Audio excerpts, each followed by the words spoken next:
샬롬. 사랑하는 산림교회 가족 모두에게 주님의 평안이 가득하기를 기원합니다. 한국은 추석 연휴가 시작되었지요. 비록 우리가 미국에서 생활하고 있을지라도 고국의 명절이 모든 분들에게 위로와 기쁨이 되었으면 합니다. 코로나 상황에서 대면 모임이 원활하지는 않지만 결실과 나눔의 기쁨이 우리 서로에게 전해지는 시간을 보낼 수 있으면 참 좋겠습니다. 요즘 자주 접하게 되는 한국 소식은 선거 관련된 것들이 많은 것 같아요.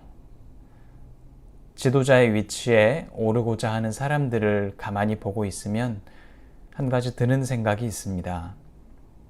그것은 힘을 갖는 것보다 더 중요한 것이 있다는 사실입니다. 그것은 예수께서 말씀하신 누구든지 첫째가 되고자 하면 그는 모든 사람의 꼴찌가 되어서 모든 사람을 섬겨야 한다는 진리입니다.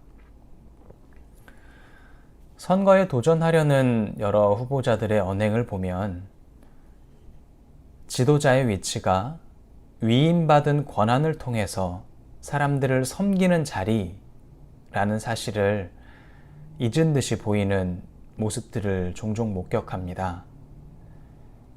타인에 대한 이해와 공감이 부족한 모습을 보면서 그때마다 과연 그렇게까지 말하고 행동하면서 그들이 그 자리에 가고자 하는 의도가 무엇일까 의심하게 됩니다.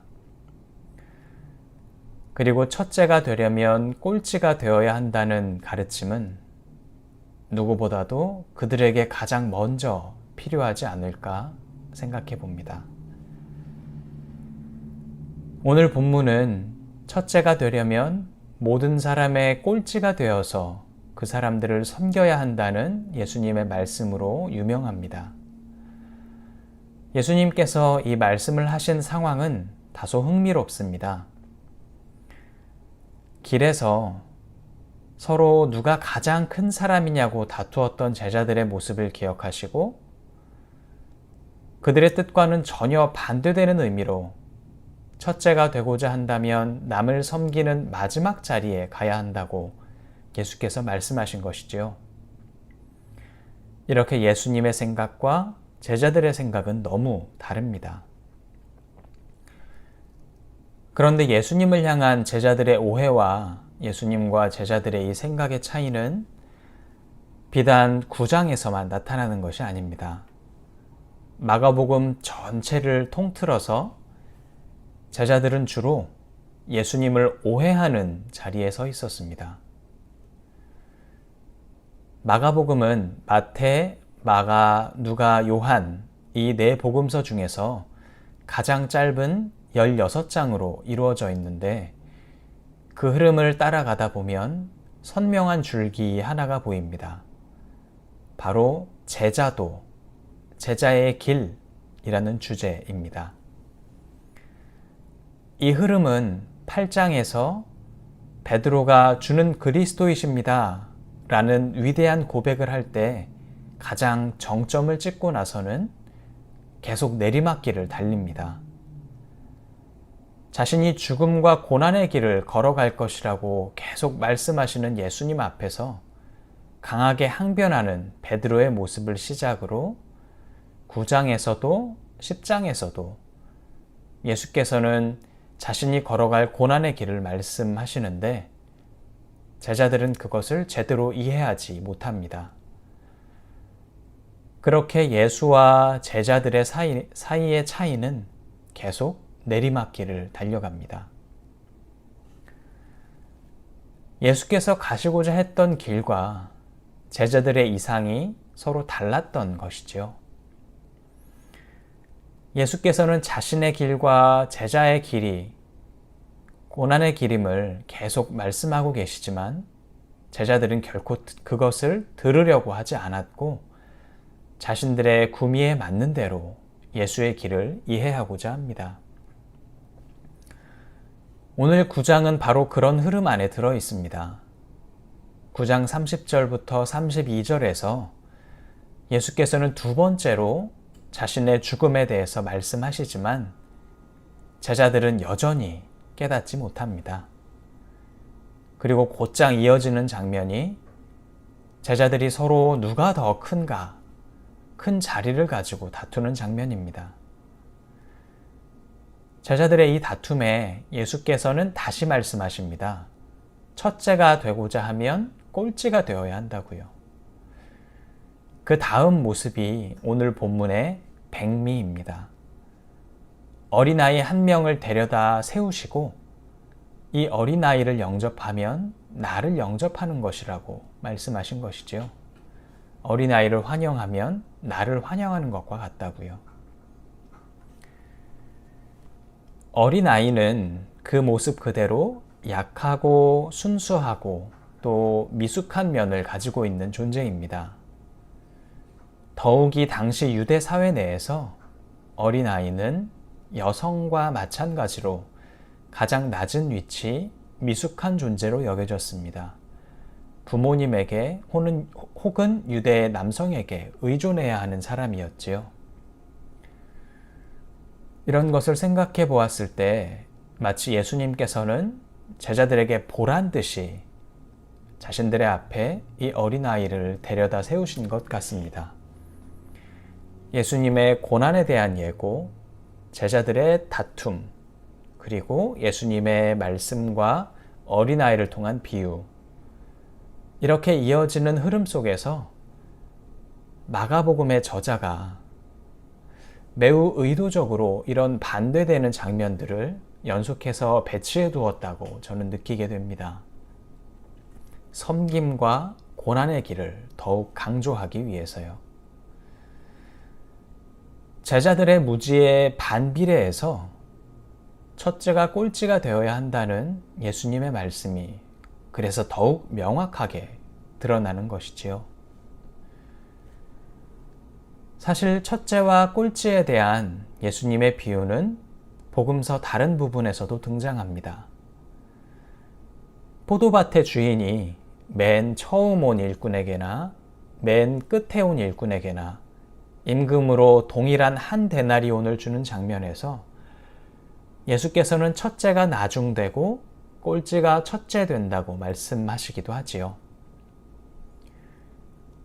첫째와 꼴찌에 대해 말씀하시는 이 예수님의 비유와 말씀들에 여러 해석들이 있지만 무엇이 꼴찌가 되어 섬기는 것인가에 대해서 묵상하던 중에 섬김과 들음이라는 단어가 생각이 났습니다. 섬김은 자신의 소리 이전에 다른 이들의 소리를 참으로 듣는 것입니다. 예수께서는 제자들에게 여러 차례 자신의 죽음의 길에 대해서, 고난의 길에 대해서 말씀하고 계시지만 제자들은 그 소리를 참으로 듣지 않았지요. 그리고 제자들은 반대로 서로 누가 크냐고 다투면서 자신의 목소리를 높였습니다. 하지만 이에 예수님께서는 제자들에게 첫째가 되려면 마지막 자리에서 섬겨야 한다고 말씀하십니다.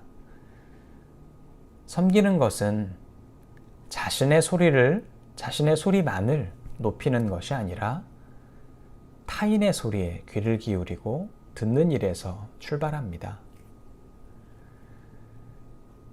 지난 한 주간 저는 지구위기와 생태 관련 수업에서 인간이 얼마나 듣고 있는가에 대해서 다른 학생들과 나눌 기회가 있었습니다.